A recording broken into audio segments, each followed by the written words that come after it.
chain keeps me sink only in the dark. Even so you came to me and gave me plan way.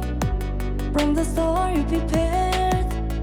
Yes, I will follow way to you. Follow way to you.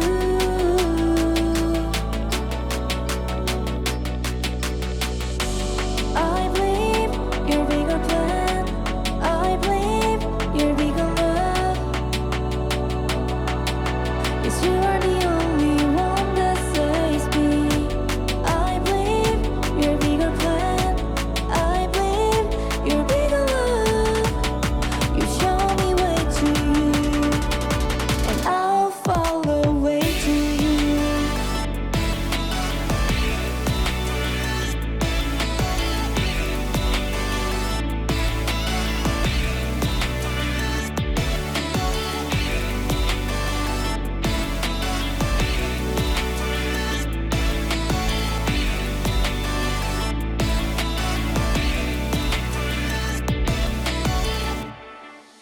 The only way to you that will never be close. The only way to you, you never let us down. Only way to you that will never be close.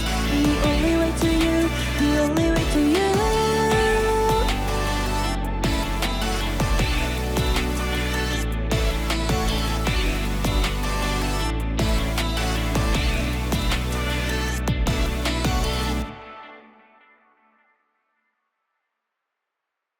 기도하고 시작하겠습니다.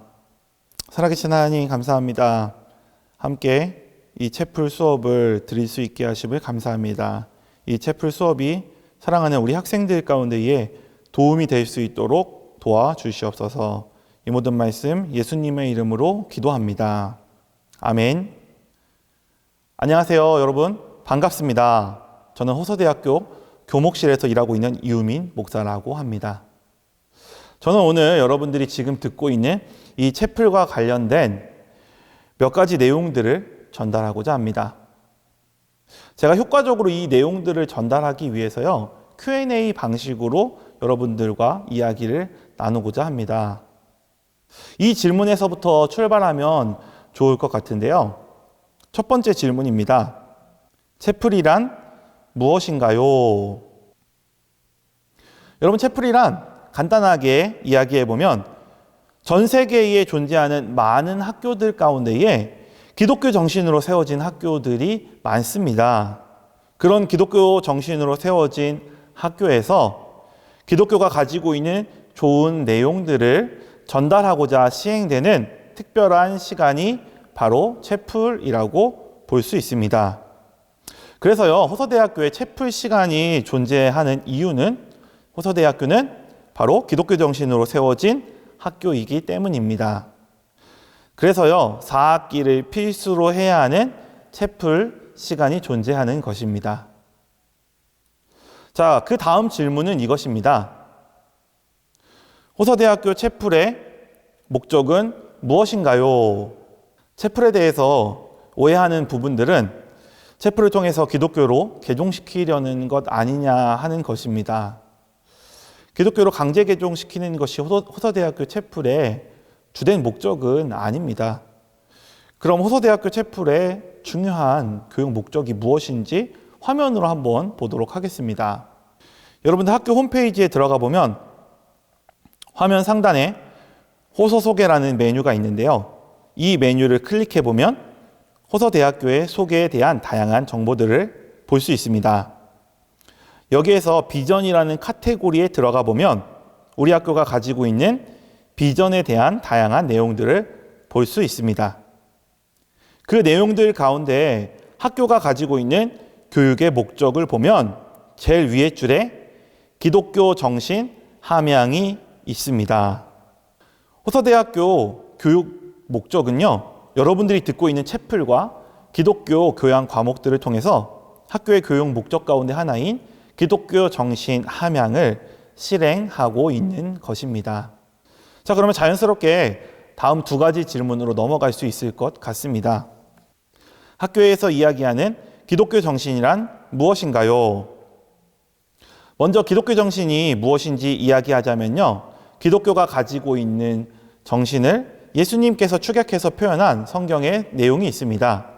그 내용을 제가 읽어보겠습니다. 누가복음 10장 25절부터 28절인데요. 어떤 율법 교사가 일어나 예수를 시험하여 이르되 선생님 내가 무엇을 하여야 영생을 얻으리이까? 예수께서 이르시되 율법에 무엇이라 기록되었으며 내가 어떻게 읽느냐? 대답하여 이르되 내 마음을 다하며 목숨을 다하며 힘을 다하며 뜻을 다하여 주 너의 하나님을 사랑하고 또한 내 이웃을 내 자신같이 사랑하라 하였나이다.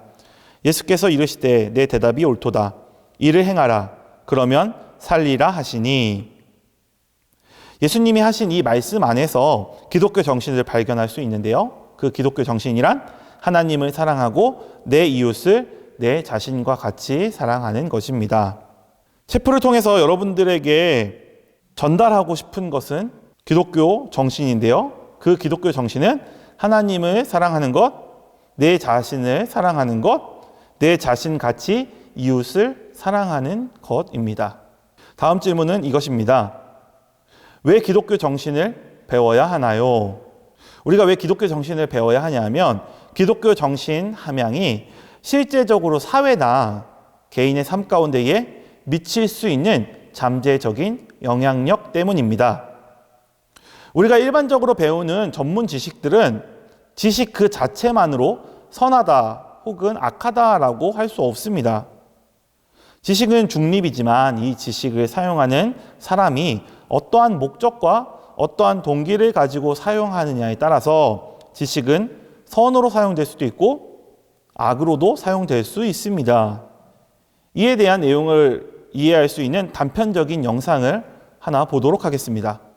스톡홀름에서 태어난 노벨은 아버지와 함께 폭약 제조업에 종사했습니다. 그런데 폭약을 발명하는 과정에서 공장이 폭파돼 동생과 조수 4명이 희생되는 안타까운 사건이 발생합니다. 사고 후 그는 당시 폭약에 사용됐던 니트로글리세린 액체에서 위험 요인을 발견합니다.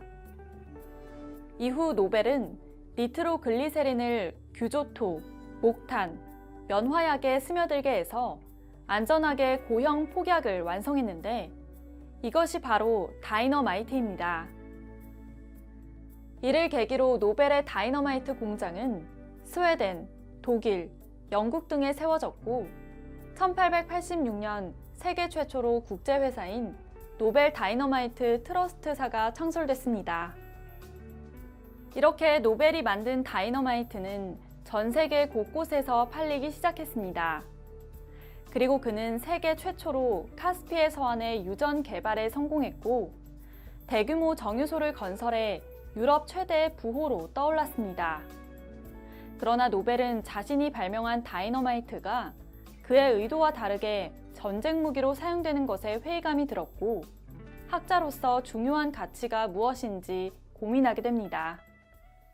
다이너마이트를 개발한 노벨의 지식이 사람들을 살리는 곳에 사용된다면 선이 되고 사람들을 죽이는 전쟁 도구로 사용된다면 악이 될 수 있듯이 지식 그 자체를 배우는 것도 중요하지만요. 그 이전에 그 지식을 어디서 어떻게 바르게 사용할지, 즉 선한 인간됨이 되는 것이 더 중요하다라는 것입니다. 그리고 이것을 교육하기 위해서 기독교 정신을 배우는 것입니다. 기독교 정신을 다양하게 해석하고 적용할 수 있는데요. 이에 대한 간단한 예시로서 오늘 이야기를 마치고자 합니다.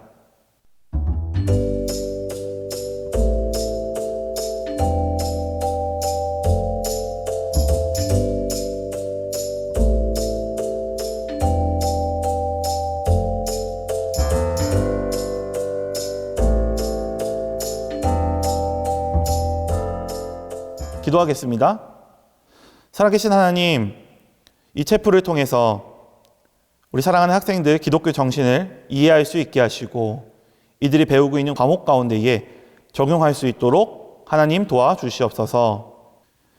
이제는 우리 주 예수 그리스도의 은혜와 아버지 하나님의 사랑과 성령님의 감동, 감화, 위로, 교통하심이 오늘 체프를 통하여서 기독교 정신을 배우고자 하는 사랑하는 우리 학생들 머리 위에 그의 가정 가운데에 그리고 그들의 학업 가운데에 지금부터 함께 하시기를 간절히 축원하옵나이다. 아멘.